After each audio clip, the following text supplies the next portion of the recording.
본 방송에서 제공하는 투자 정보는 투자 판단에 대한 조언입니다.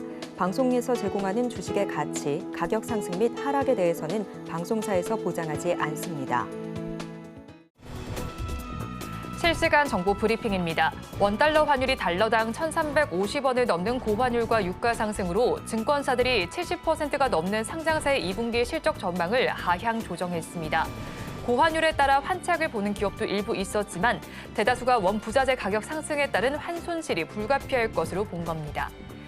다음 소식입니다. 시민단체 IT 공정과 정의를 위한 시민연대 준비위원회가 라인 야후의 네이버에 대한 지분 매각 요구에 대해 자본주의 사회에서 상상도 할 수 없는 비상식적 요구라며 강하게 비판하는 동시에 정부의 적극적인 대응을 촉구했습니다. 준비위는 오늘 긴급 기자회견을 열고 어떻게 라인이라는 자회사가 네이버라는 최대 주주이자 자신을 창업한 모 회사에게 주주관계 변경을 요구하는 자본주의 사회에서는 상상도 할 수 없는 비상식적 요구를 하고 있는지 소프트뱅크에 묻고자 한다며 이같이 밝혔습니다. 마지막 소식입니다. 윤석열 대통령은 오늘 취임 2주년을 맞아 기자회견을 열었습니다. 이 자리에서 저출생 문제 해결을 위해 저출생 대응 기획부를 신설하겠다고 밝혔는데요. 이에 출산 장려 정책과 엔제 산업 테마에서 강세 흐름이 나타나고 있습니다.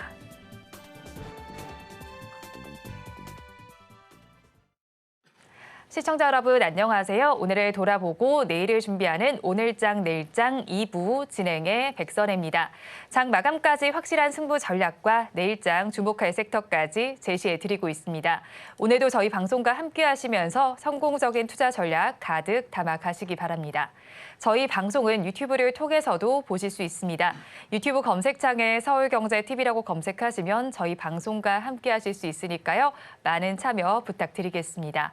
그러면 오늘장 내일장 2부 본격적으로 출발합니다.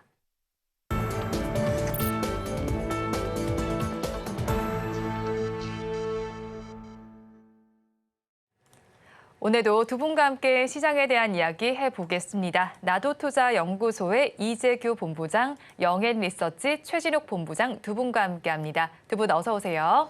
안녕하세요. 반갑습니다. 네, 오늘 우리 시장은 옵션 만기를 이어서인지 약세 흐름이 나타나고 있습니다. 그 약세 흐름은 코스피 시장에서 더 두드러지게 나타나고 있습니다. 지금 차트를 계속해서 살펴봐도요. 우하향 기조를 보이고 있습니다. 약간의 반등 기조가 나타나긴 하지만 아직까지 1%대 약세 흐름이 코스피 시장에서는 나타나고 있거든요. 시장 상황 본부장님께서는 어떻게 진단하시나요? 네, 일단 앵커님께서 말씀해 주신 것처럼 오늘 옵션 만기이기 때문에 변동성이 좀 나오고 있다라고 보시면 좋을 것 같습니다. 제가 지금 시가총액 상위 종목들을 잠깐 화면에 띄워놨는데 지금 코스피 기준으로 1위 기업인 삼성전자부터 쭉쭉쭉 내려보더라도 전체적으로 하락이 이어지고 있죠.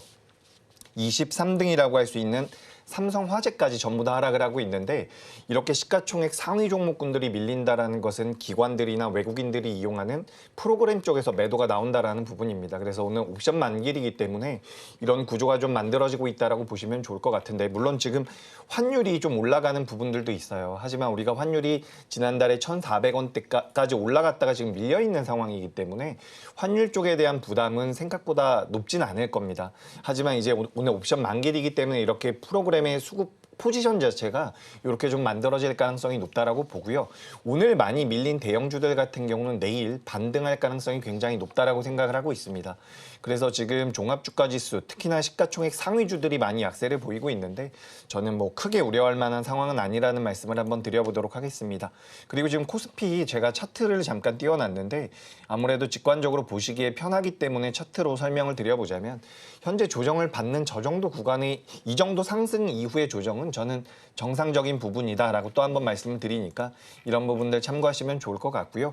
오늘 하락분은 주 후반까지는 만회될 가능성이 굉장히 높다라고 보니까 이 부분 역시 참고하시면 되겠습니다.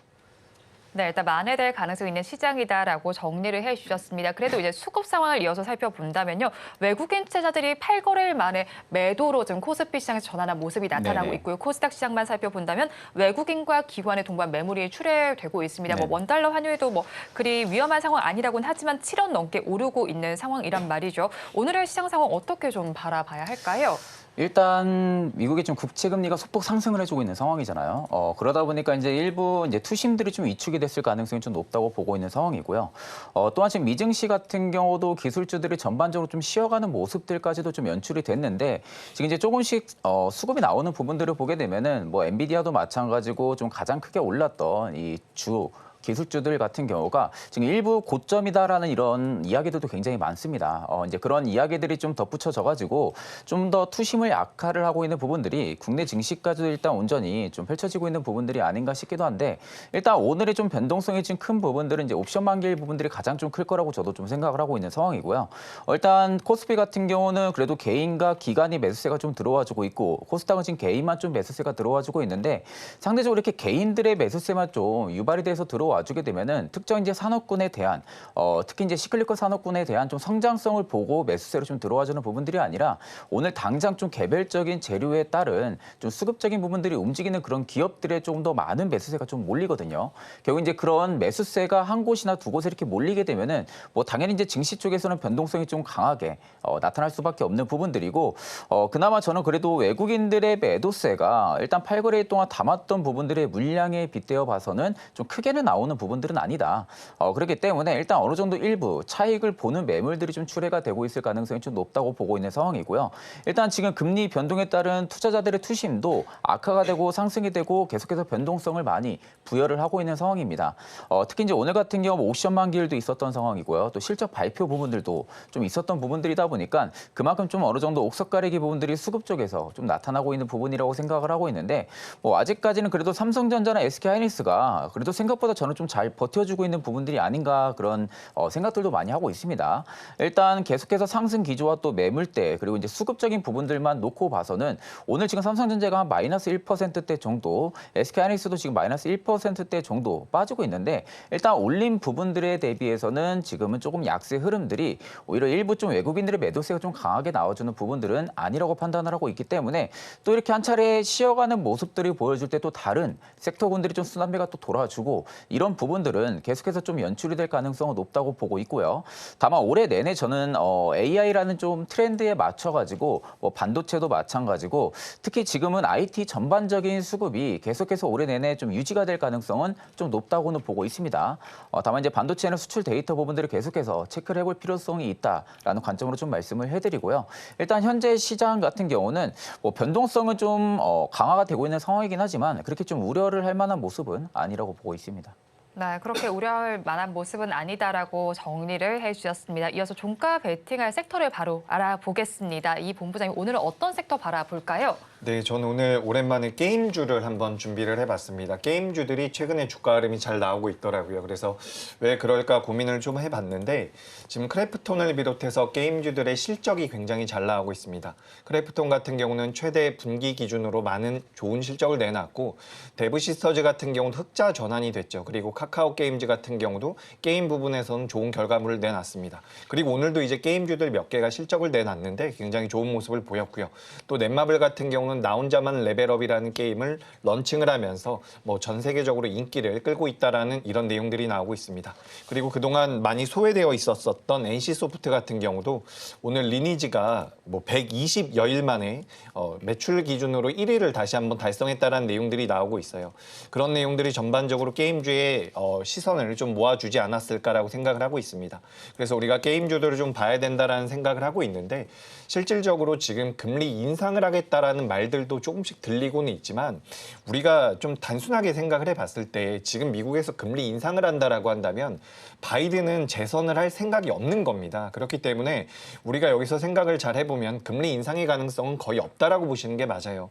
그렇기 때문에 시차를 두고서 어쨌든 금리 인하가 진행된다라고 한다면 금리 인하에 따른 수혜를 받을 수 있는 성장주들 같은 경우는 수혜를 받을 가능성이 굉장히 높다라고 보고 있습니다. 그래서 우리가 대표적으로는 제약바이오 이야기를 많이 하고 있는데 우리가 게임주라든지 엔터미디어 같은 경우도 성장주로 분류를 하고 있는 부분이죠.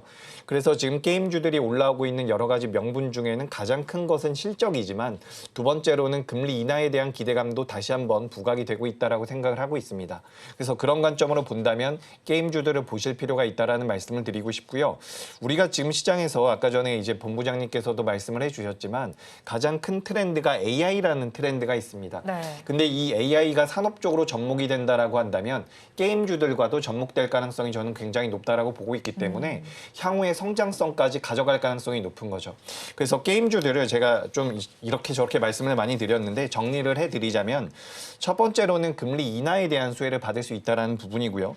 두 번째는 AI 쪽을 이용하게 된다면 게임주들 같은 경우는 대부분 개발 비용이라든지 인건비에 비용이 많이 들어갑니다. 근데 이런 부분들을 AI 기술을 이용한다라고 한다면 비용 절감의 효과가 있다라는 거죠.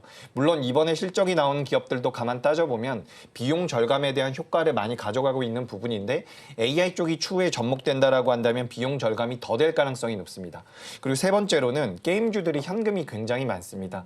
그래서 우리가 저PBR 관련주들 이야기할 때에도 게임주들이 많이 이야기가 됐었는데 당시에는 주가 흐름이 뭐 크래프톤 정도만 계속해서 우상향을 이어갔었고 다른 종목 쪽으로는 매기가 많이 쏠리지 않았었는데 지금 이제 현금성 자산이 많다라는 부분들까지 우리가 고려를 해본다면 게임주들 같은 경우는 주가 흐름이 좀 더 개선될 가능성이 높다라고 보고 있습니다.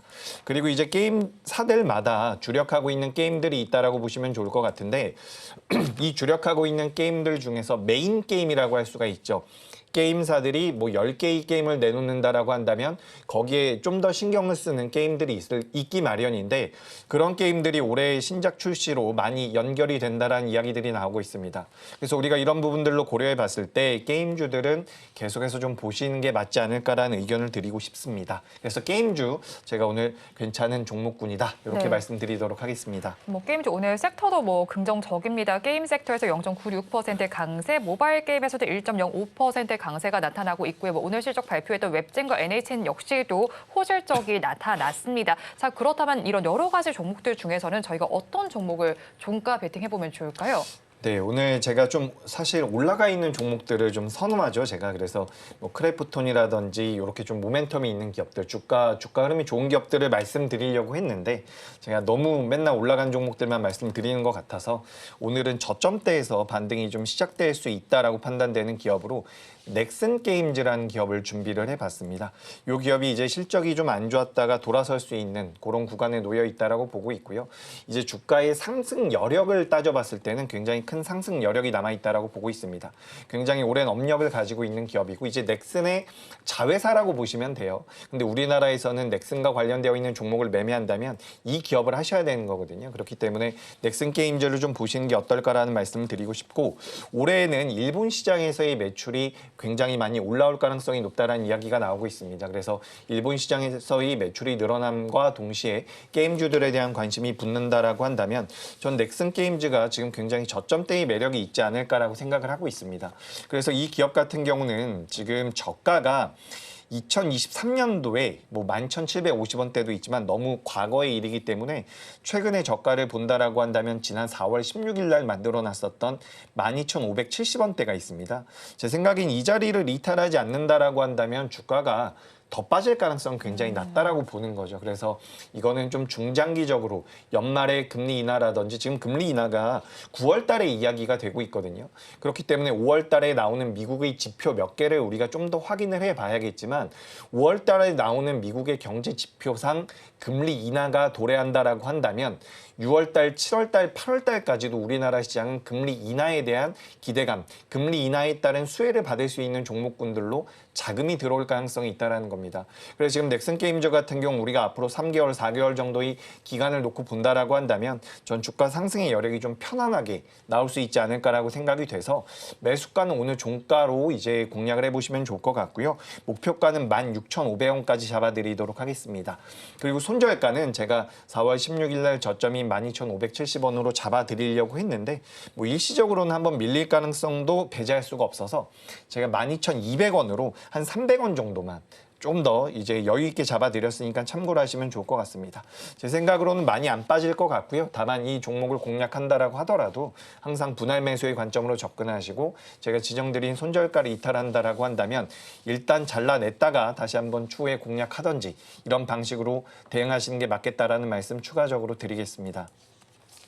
네, 넥슨 게임즈를 종가 베팅할 종목으로 가지고 오셨습니다. 이어서 최 본부장께서 가지고 오신 종가 베팅 섹터도 알아보겠습니다. 어떤 네. 섹터일까요? 저는 좀 가스 쪽을 좀 가지고 왔습니다. 일단 뭐 가스 쪽에 대한 업황이 지금 뭐 턴어라운드가 된다라는 그런 시기로 좀 가지고 온 부분들은 아니라 제가 이제 어제도 좀 말씀드렸던 부분들이 지정학적 리스크 부분들이 일단 지금 뭐 저희가 생각을 안 할 수는 없는 부분들이거든요. 계속해서 좀 이슈화가 되고 있는 부분들이고 그렇다고 할 경우에는 결국에 이제 국제유가에 대한 좀 소폭 반등 심리가 살아나면서 오히려 좀 가스주들이 또 한 번에 좀 테마성을 띠고 움직일 가능성이 굉장히 좀 높다고 보고 있습니다. 또한 또 오늘 이제 나왔던 소식 중에 하나는 또 지금 미국의 원유 재고가 지금 감소가 되고 있는 부분들. 그러니까 이 여파 부분들이 지금 국제유가의 바닥을 잡아주고 있는 부분들이고요. 국제유가가 최근에 좀 조정이 나와주고 나서 바닥을 잡고 다시금 반등 기조에 들어서려는 모습들이 연출이 되고 있는 상황이다 보니까 실제적으로 이제 가스 관련주들 같은 경우가 단기간에 좀 어느 정도 급등력을 좀 보여줄 가능성도 굉장히 좀 높다고 보고 있는 상황입니다. 그렇기 때문에 지금은 좀 업황에 대한 개선 그리고 실적에 대한 모멘텀 이런 부분들로 가스 관련주들을 좀 접근하기보다는 일단 아직까지는 시장에서는 지정학적 리스크 부분들이 좀 불거져 있는 상황이다 보니까 단기적인 좀 단타 관점으로 좀 접근하시는 것을 좀 말씀을 드리고요. 그 안에서도 저는 좀 GSE를 좀 가지고 왔습니다. 일단 이제 제가 GSE를 가지고 온 부분들은 사실 지금 이제 국내 도시가스 산업별로 그리고 공급검별로 지금 이제 안정적인 좀 점유율을 가지고 있는 기업이거든요. 그렇기 때문에 실적 부분들도 그렇게 좀 나쁘지가 않은 기업입니다. 뭐 그렇다고 반대로 실적이 정말로 서프라이즈 현상이 나올 만한 그런 실적 모멘텀을 좀 받쳐주지는 않을 수는 있지만 좀 안정적인 실적은 견인해가면서 계속해서 좀 움직여줄 가능성이 좀 높다라는 관점으로 좀 말씀을 해드리고요. 지금 전반적인 도시가스의 업황 회복은 제가 지금은 기대감이 없을 가능성이 좀 높다라고 말씀해드렸고 결국 지금은 이스라엘과 하마스의 이 전쟁 여파에 따른 단기 테마가 다시 한 번 더 좀 부각이 될 가능성이 높다고 보고 있습니다. 오늘 나왔던 이슈가 바이든 대통령이 지금 라파를 공격을 하게 되면은 무기 공급을 중단한다라는 이야기가 또 나온 상황이거든요. 근데 제가 느끼기에는 이스라엘 같은 경우가 쉽게 굽히지는 않을 가능성이 높아요. 그 이유는 지금 이스라엘 쪽에 대한 인구 비율 자체가 유대인이 굉장히 많은 상황입니다. 보통 이제 유대인이 많다라는 부분들은 미국 쪽에서도 지금 우리가 잘 알고 있는 주요 빅테크 기업들이죠. 뭐 페이스북이라든지 메타 이런 부분들 대표도 지금 유대인 쪽으로 좀 들어가 있는 상황이고요. 또 모건 스탠리라든지 아니면 골드만삭스 부분들도 유대인 쪽. 그러니까 결국에는 지금 미국 시장에서 경쟁력을 가지고 있고 점유율을 가지고 있는 기업에 유대인이 뻗쳐져 있는 기업이 없는 상황이에요. 그러니까 그만큼 유대인들이 미국 쪽에서도 굉장히 많은 상황이다 보니까 미국도 강하게 이스라엘 쪽에 제재를 못하는 부분들이죠. 그러니까 이런 부분들을 놓고 봤을 때 과연 이스라엘이 지금 미국 쪽에서 뭐 라파를 공격하게 되면은 무기 공급을 중단하겠다라는 이 이슈로 굴복을 하겠나? 저는 좀 그런 생각을 좀 많이 하고 있습니다. 그렇기 때문에 오히려 앞전에 이스라엘이 좀 이 전쟁 여파를 끝낼 거였으면은 협상에 들어갔을 때 이미 좀 마무리가 돼야 됐을 가능성이 좀 높다고 보고 있거든요. 그럼에도 불구하고 오히려 협상 결렬까지 나오면서 지금 시점에서 계속해서 지정학적 리스크가 불거질 수 있는 그런 상황 속에 지금 연출이 되고 있는 상황이다 보니까 일단 좀 단기적으로 한번은 좀 급등력이 나와줄 가능성이 높다라는 관점 말씀해드리고요. 제가 오늘 장 초반에 한번 GS의 좀 호가창도 한번 살펴보니까 단주 거래가 계속 좀 들어와주고 있더라고요. 보통 이제 100 이렇게 계속해서 누군가가 매수를 해주면서 매도를 하고 단주 거래가 좀 계속해서 들어와주고 있는 부분들인데 보통 이렇게 단주 거래가 들어와주는 부분들은 개인 투자자들이 따라 붙는지 안 붙는지 이 여부를 좀 많이 보는 경우들이 많습니다. 그러니까 보통 한 차례 시세가 분출이 되기 전에 단주 거래가 좀 많이 들어와주거든요. 지금 GSE 같은 경우도 최근에 좀 조정을 주고 나서 주봉이나 월봉 보게 되면은 정확하게 지금 저가 부근에서 이평을 전부 다 지지를 받고 반등이 나와주고 있습니다. 월봉 같은 경우도 지금 60선에 지지를 받고 반등 나와주고 있는 상황이고요. 주봉 같은 경우도 지금 이평이 밀집이 되어 있는 상태죠. 보통 이렇게 이평이 밀집이 되게 되면은 한 차례 시세가 좀 위로 분출이 되는 가능성이 굉장히 좀 높습니다. 그렇기 때문에 일단 GSE 같은 경우는 짧은 호흡으로는 충분히 단기 수익은 좀 바라볼 수 있지 않을까라는 관점으로 좀 가지고 나왔고 일단 저는 목표가 같은 경우는 한 4,100원에서 한 4,400원대로 좀 잡아드렸는데 사실 이제 이렇게 좀 300원에 대한 좀 매수 밴드를 좀 크게 잡아준 부분들은 4,100원을 좀 돌파해줄 가능성도 높다고 보거든요. 근데 다만 4,100원의 매물대가 좀 있습니다.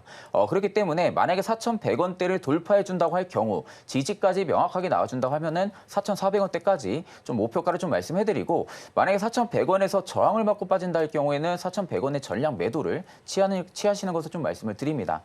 손절가 같은 경우는 제가 좀 짧게 3,400원을 좀 잡아드렸어요. 일단 3,400원의 이탈을 안 해야만이 좀 단기적인 슈팅이 나올 수 있는 자리라는 점을 좀 명확하게 좀 알고 계시면은 되실 것 같습니다.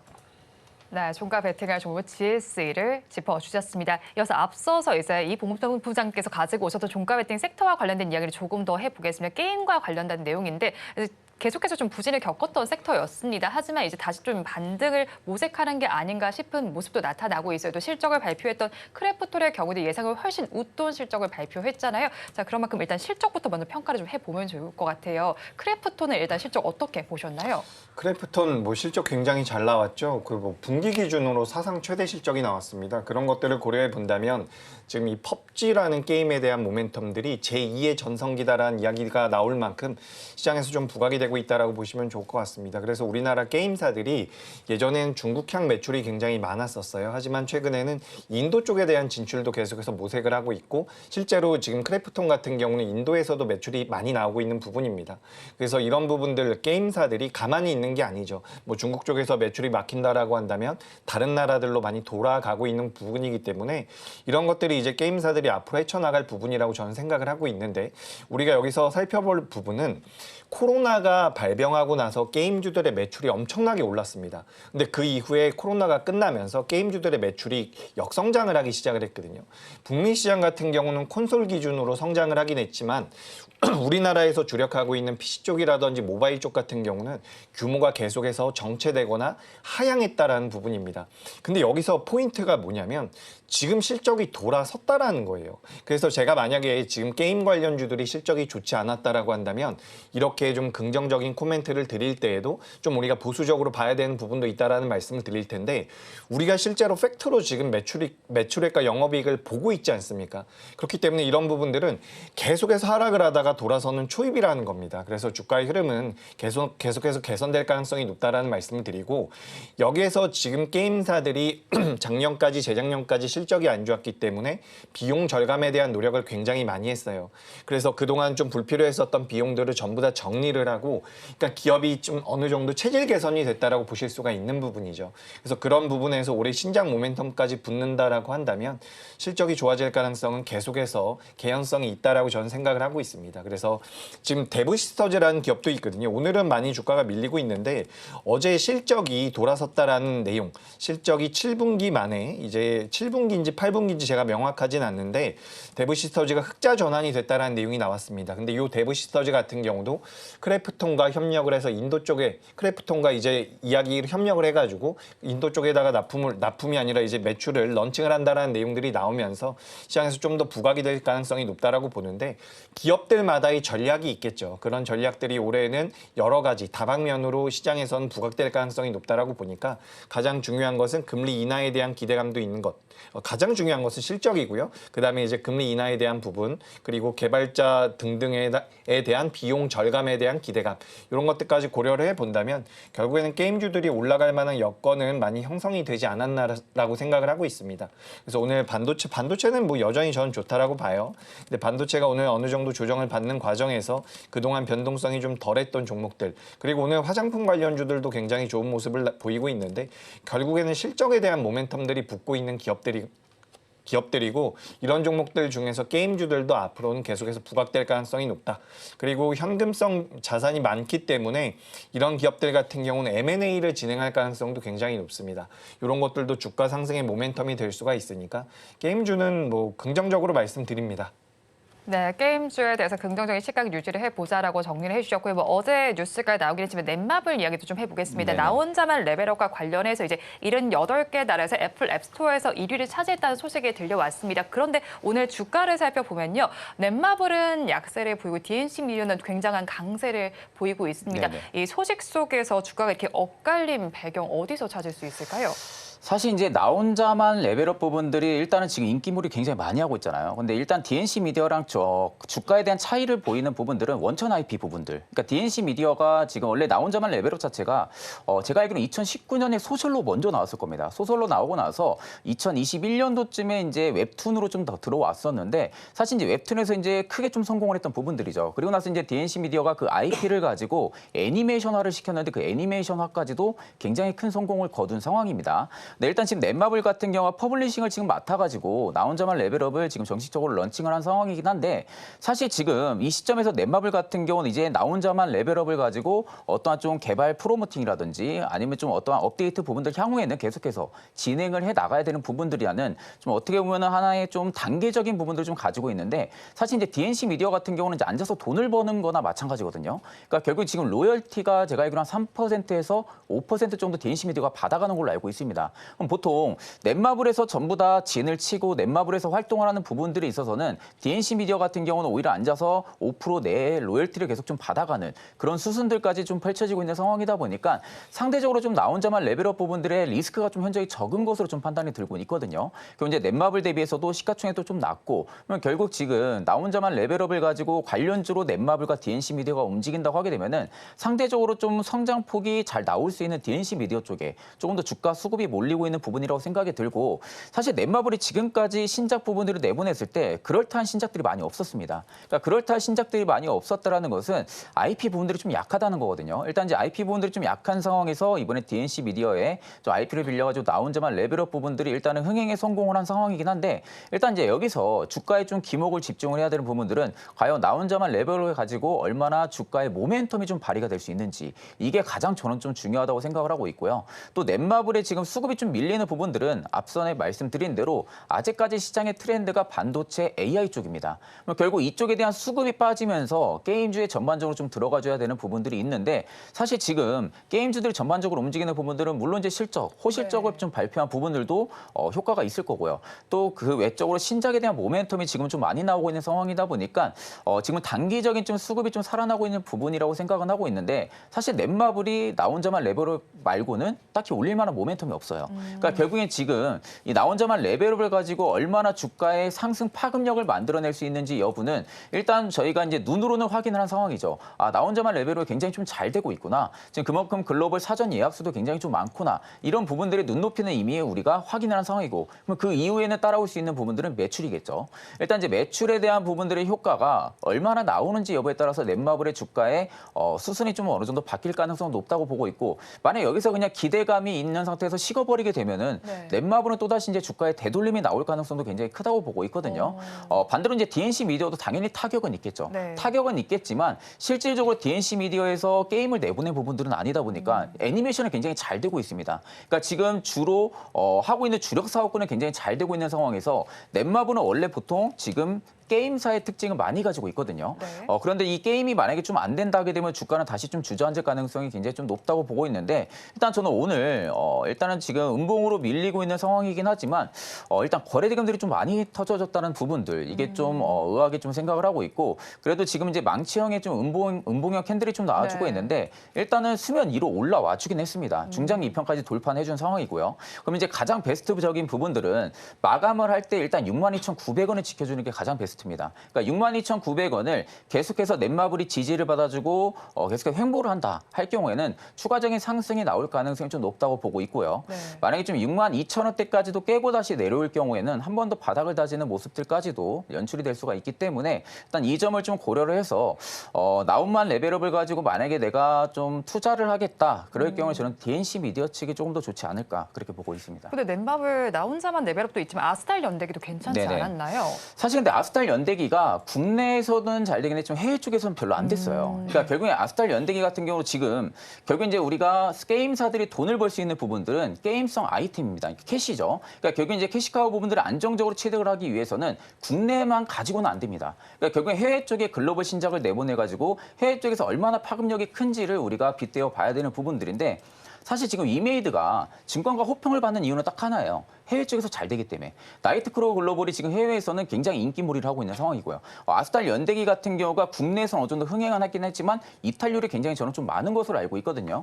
보통 이제 MMORPG라든지 이제 RPG 게임 장르 같은 경우가 보통 이제 모바일로 출시를 하게 되면은 1년을 넘기기가 힘들어요. 그러니까 보통 게임 유저들이 1년 이상의 게임을 장기적으로 하는 부분들이 거의 없다는 겁니다. 근데 반대로 리니지 같은 경우는 굉장히 오래됐잖아요. 그러니까 리니지는 결국 게임 게임사들이 리니지 라이크의 게임성을 따라가는 부분들은 이게 먹히니까 하는 겁니다. 그러니까 결국 게임사들 입장에서는 리니지의 지금 모티브 부분들이 먹히기 때문에 이쪽의 게임 장르를 많이 만드는 겁니다. 그러니까 결국 국내 소비자들은 돈을 잘 안 쓰거든요. 그러니까 리니지 라이크라는 게임을 비추천하고 별로 선호해하지가 않습니다. 그러니까 결국엔 내가 돈을 얼마나 쓰냐에 따라 가지고 그 나만의 캐릭터가 얼마나 강해지고 또 다른 이제 PK 부분들에 있어서 이제 밀리게 되면 결국 돈을 써야 되는 이런 여파들이 좀 있기 때문에 게임사들 입장에서는 이제 리니지 라이크는 계속 갈 수밖에 없는 상황이고 국내 유저 입장에서는 리니지 라이크를 좀 버렸으면 좋겠는데 그거는 게임사는 할 수가 없는 상황이고 그런 상황에서 결국 이제 해외 쪽에 공략을 해야 되는 상황인 거죠. 그러니까 해외 쪽에 대한 글로벌 신작을 내보냈을 때 오히려 이 흥행 여파가 얼마나 커지냐에 따라 가지고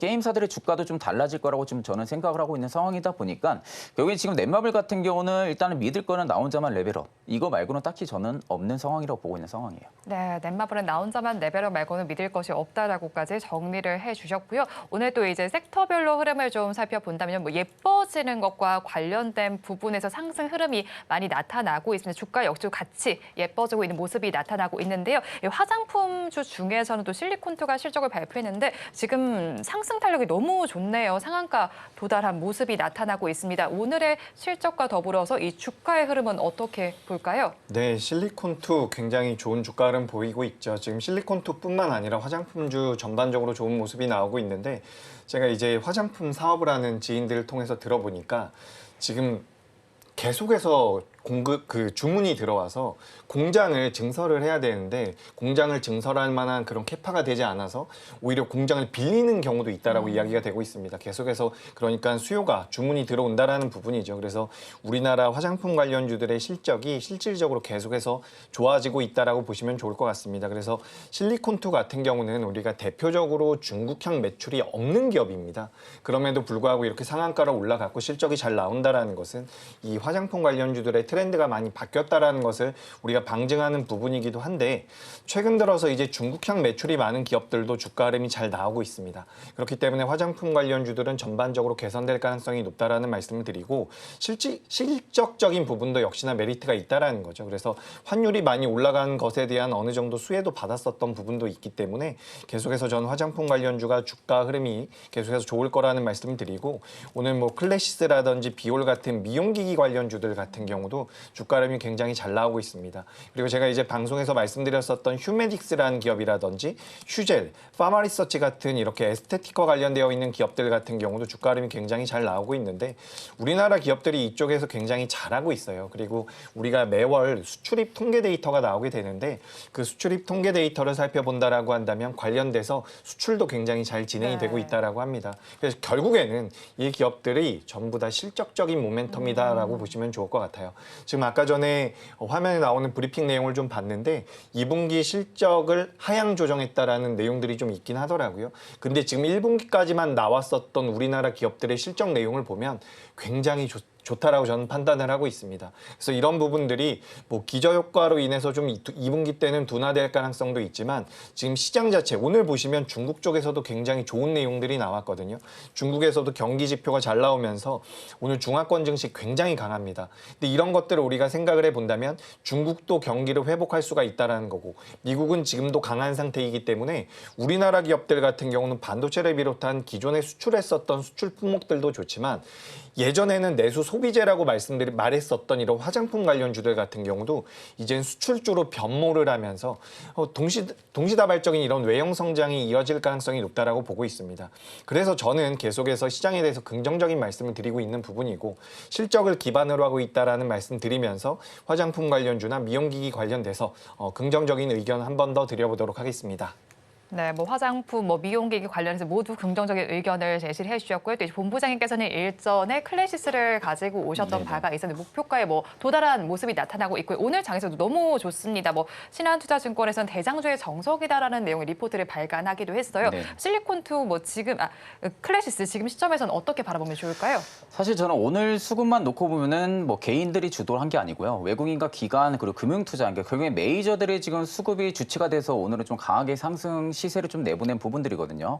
보통 이렇게 메이저들의 수급이 받쳐주면서 마감을 해줄 경우에는 그 다음 날에도 좀 강하게 좀 상승해주는 경향도로 굉장히 좀 심합니다. 그러니까 경기 지금 클래시스 같은 경우가 1분기 실적이 굉장히 좀 잘 나온 상황이다 보니까 오히려 이제 그 투심이 좀 자극이 되고 있는 부분이라고 생각을 하고 있고, 앞전에 이제 본부장님도 말씀하신 것처럼 K뷰티가 워낙 좀 잘 되고 있는 상황이거든요. 그러니까 그만큼 K뷰티 쪽에 대한 인지도도 높아지고 인기도도 높아지다 보니까 굉장히 관심으로 가지고 있었던 섹터 중에 하나에서 클래시스가 일단 분기 역대 또 실적을 좀 달성을 한 상황이다 보니까 그쪽에 좀 투심을 전부 다 좀 가지고 간 부분이라고 생각을 하고 있는 상황이고, 결국 지금 이제 슈링크 유니버스라든지 볼륨머 쪽이 예상보다 지금 유상 소모품 판매량에 대한 주문량이 굉장히 좀 많이 늘어나면서 이제 그 소모품 쪽에 대한 매출 비중이 많이 늘어난 상황이다 보니까 실적도 그 부분들을 좀 견인을 해준 것이 아닌가라고 생각을 하고 있는데, 사실 이제 볼륨머 측 같은 경우는 태국 시장에서도 지금 계속해서 공략을 하고 있는 상황이고, 계속해서 지금 다양한 국가 쪽에서도 지금 계속 마케팅이라든지 이런 부분들을 진행을 하고 있는 상황이거든요.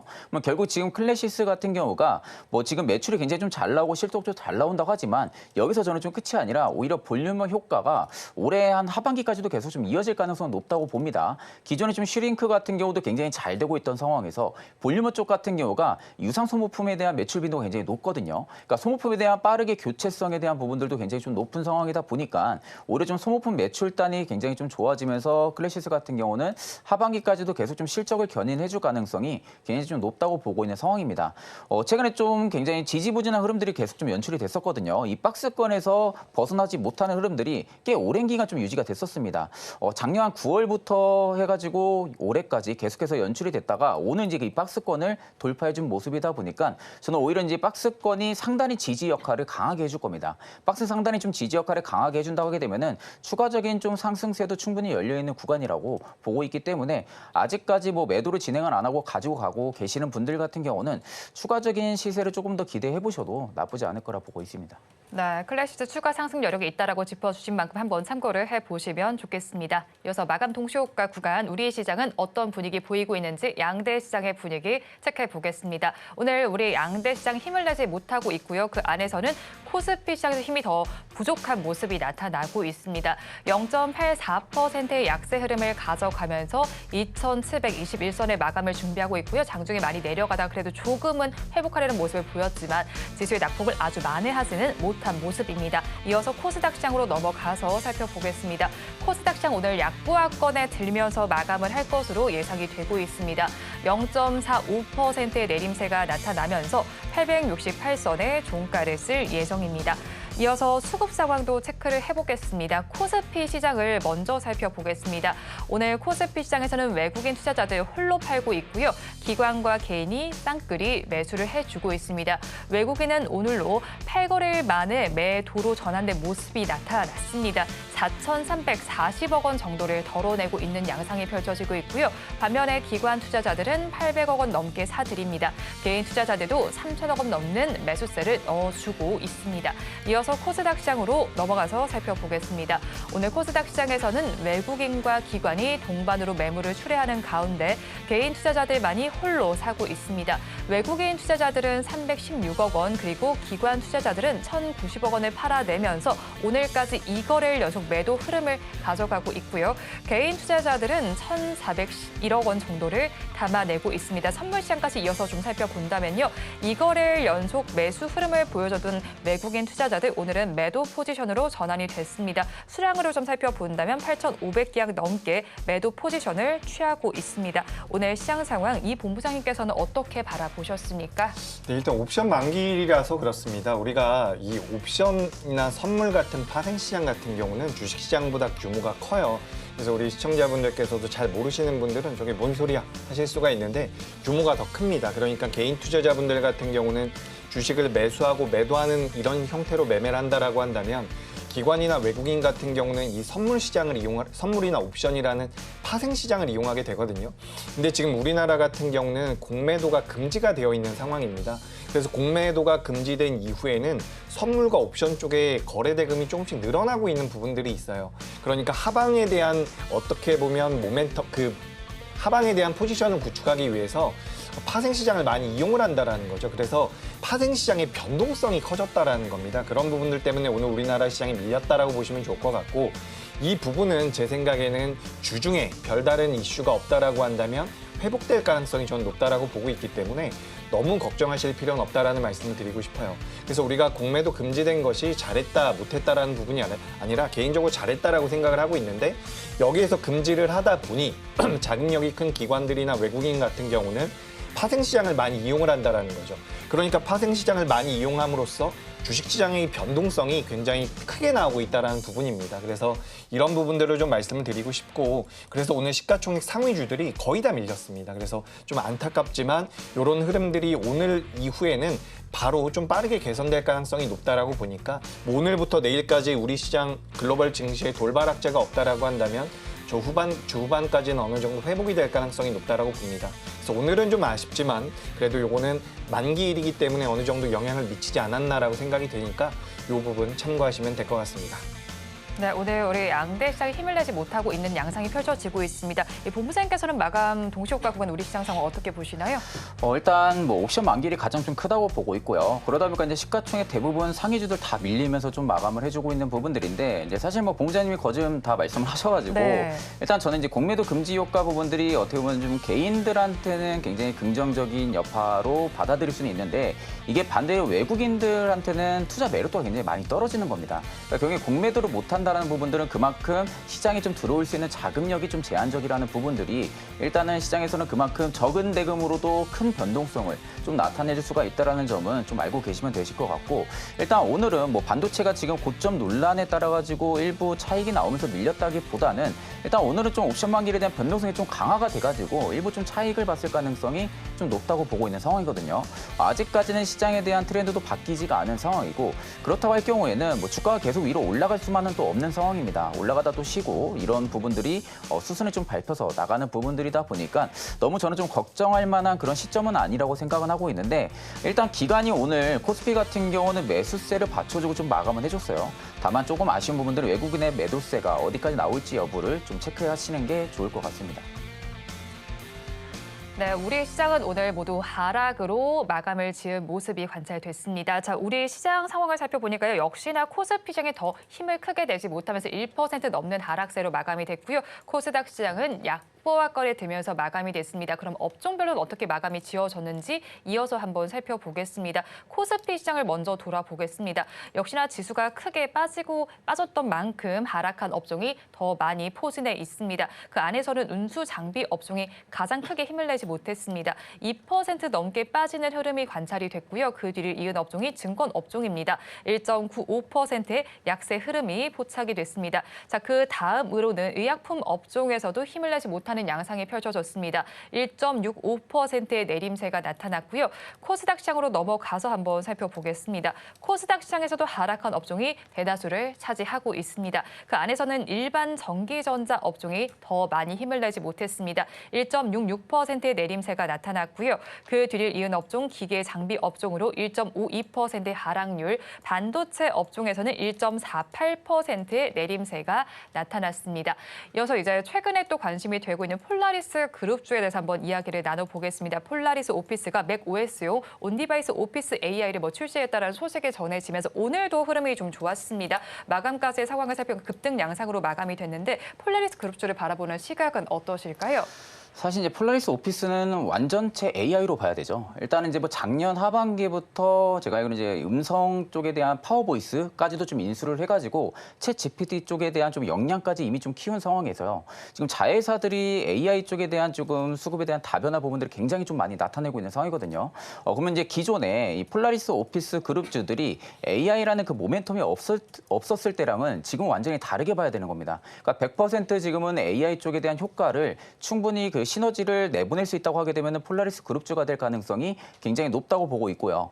일단 지금 상황에서 온디바이스 AI 부분들에 대한 이야기도 많이 나오고 있죠. 그러니까 애플에 대한 좀 아이폰 신형 부분들이 온디바이스 AI가 좀 탑재가 된다고 하게 되면은 어떻게 보면 또 다시 한 번 더 시작점이 만들어낼 가능성이 높다. 그럴 경우는 결국 이 폴라리스 그룹주들 같은 경우에 자회사 같은 경우도 이미 지금 온디바이스 AI 쪽에 대한 시장에 계속해서 공략을 하고 있는 상황이다 보니까 실질적으로 지금 AI 쪽에 대한 효과가 앞전에 좀 굉장히 좀 많이 들어왔었고 그러다 주가가 조정이 좀 가파르게 나왔거든요. 근데 이제 주가가 조정이 나오는 구간에서는 대금들의 이탈이 거의 없었습니다. 그러니까 대금들의 이탈이 없는 상태에서 주가가 조정이 나왔다는 것은 한 차례 좀 쉬어가는 길목들을 만들고 내서 지금 추가적인 급등을 한 번 더 보여주고 있는 부분들이거든요. 그러니까 보통 이렇게 개별적인 호재가 부각이 돼가지고 올라가게 되면은 사실 이제 챗 GPT 관련해서 이슈가 또 나올 가능성이 높다는 거죠. 그러니까 결국에 지금 폴라리스 오피스가 지금 대장이라 할 수 있는 역할들을 오늘 좀 해줬던 부분들인데, 네. 그러니까 이 여파는 일단 개별적인 재료에 좀 민감하게 움직이면서 투심을 좀 자극을 해준 부분들인데 이게 이제 조금씩 이슈 팔로업이 될 가능성이 저는 좀 높지 않을까 보고 있거든요. 여전히 시장에서도 AI 쪽에 대한 부분들을 집중을 하고 있는 상황에서 최근에 좀 챗 GPT 관련해서 이슈가 좀 많이 없었던 상황이죠. 챗 GPT 관련해서 이슈가 없었다라는 부분들이 있어서는 사실 지금 챗 GPT 다시 뽕가요? 5인가 아무튼 지금 다시금 좀 모델을 내보낸다라는 이야기도 지금 많이 나오고 있는 상황입니다. 그러면 결국 이 이슈가 다시 한 번 더 팔로업이 된다고 하게 되면은 폴라리스 오피스도 마찬가지고 그룹주들 전반적으로 수급이 다시 한 번 더 살아날 가능성이 높다라는 관점은 여전히 좀 유지해볼 가능성이 좀 있다고 보고 있는 상황이고 사실 이제는 좀 완전히 다르게 봐야 됩니다. 폴라리스 네. 그룹주는 이제 완전히 AI로만 좀 봐야 되는 부분들. 그렇기 때문에 지금 시장도 AI에 맞춰져 있고 지금 뭐 미국도 마찬가지고 전부 다 AI 쪽에 대한 고성장세를 계속 유지를 하고 있는 상황이거든요. 그러면 이 수급이 지금은 안 받쳐준다고 해도 결국 언젠가는 순환매를 계속 돌아준다는 겁니다. 네. 그러니까 이런 기조는 충분하게 유지를 해볼 필요성이 있고 저는 오히려 일단 지금 자리에서 추격으로 따라붙는 건 좀 어렵지 않을까 보고 있거든요. 일단 지금 단기간에 급등이 좀 많이 나온 상황에서 일단 거래 대금들도 많이 긍정적으로 터져주긴 했지만 사실 저는 조금 눌림이 나왔을 경우에 좀 접근하는 것을 좀 추천을 드리고 당장 좀 따라 붙을 가격대는 조금 부담스럽지 않나 그렇게 보고 있습니다.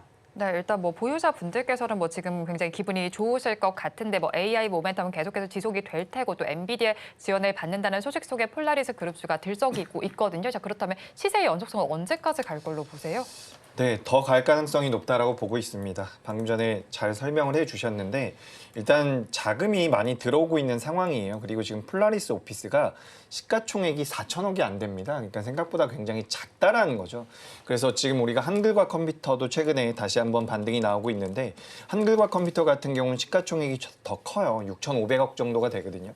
그래서 폴라리스 오피스와 한글과 컴퓨터가 지금 등락을 계속해서 반복하면서 대장주의 역할을 해주고 있는데 최근 들어서는 이제 폴라리스 오피스 관련된 종목군들이 좀 더 강하게 움직임을 보이고 있습니다.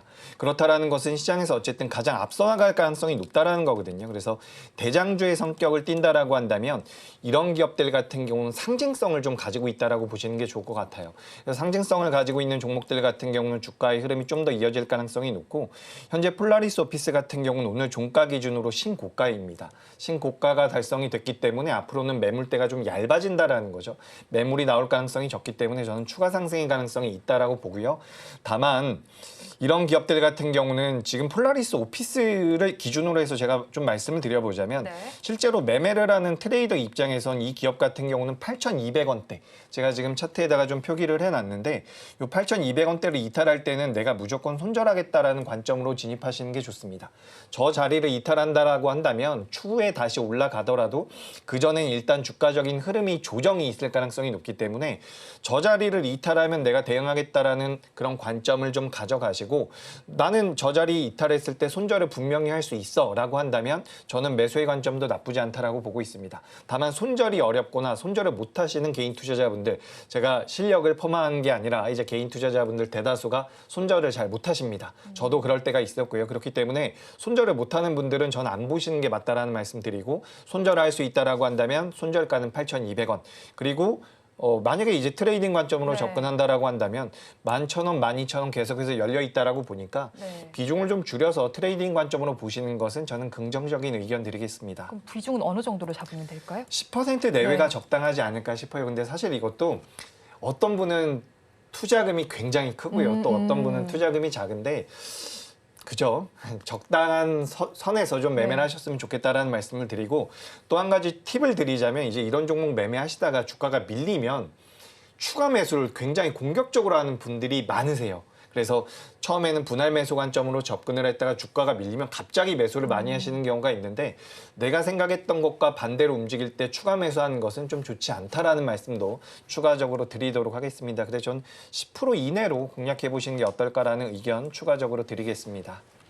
네, 폴라리스 그룹주에 대한 전략까지 들어봤습니다. 오늘 두 분 말씀 여기까지 듣겠습니다. 지금까지 영앤리서치의 최진욱 본부장, 나도투자연구소의 이재규 본부장과 함께했습니다. 두 분 말씀 고맙습니다. 오늘장 내일장 2부에서 전해드린 내용 정리해서 보여드리겠습니다. 화면으로 확인해 보시죠. 오늘장 내일장 2부의 핵심입니다. 먼저 이재규 본부장의 종가 베팅 종목 넥슨게임즈입니다. 일본 시장에서 매출이 반등할 기대감이 있습니다. 목표 주가는 16,500원, 손절 라인 12,200원입니다. 다음으로 최진욱 본부장의 종가 베팅 종목은 GS입니다. 단기 테마가 부각될 기대감이 있습니다. 목표 주가는 4,100원, 손절 라인 3,400원입니다. 다음으로는 증시8 오늘의 승부주에서 언급해드린 종목 브리핑 해드리겠습니다. 먼저 유창희 대표의 승부주는 넷마블입니다. 나 혼자만 레벨을 어제 출시한 이후에 78개 나라에서 애플 앱스토어에서 1위를 기록했습니다. 오늘 곧 실적이 발표가 될 예정입니다. 자, 그리고 김성규 전문가의 승부주 한솔케미칼입니다. 반도체와 2차 전지 디스플레이에 들어가는 순수 화학물질 관련주입니다. 1차 전지 실리콘 음극재와 탄소 나노튜브 관련주라는 점까지 체크를 해보시면 좋겠고요. 다음 장으로 넘어가서 수익률 한번 체크해 보겠습니다. 먼저 유창희 대표의 넷마블 오늘 시가가 고가로 기록이 됐습니다. 매수한 가격이 65,900원이었는데 분할 매수 전략으로 주신 만큼 앞으로의 흐름을 지켜보시면 좋을 것 같습니다. 다음 장으로 넘어가서 김성규 전문가의 종목도 살펴보겠습니다.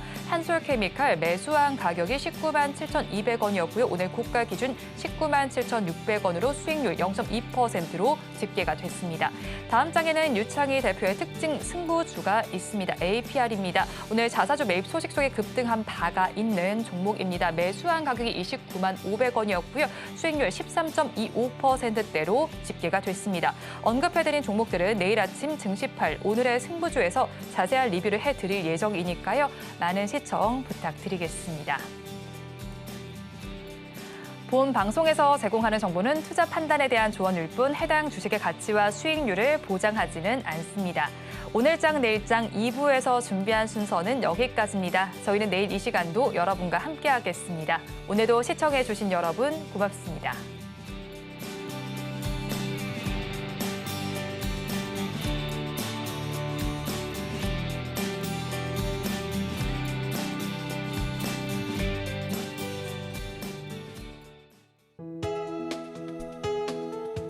본 방송에서 제공하는 투자 정보는 투자 판단에 대한 조언입니다.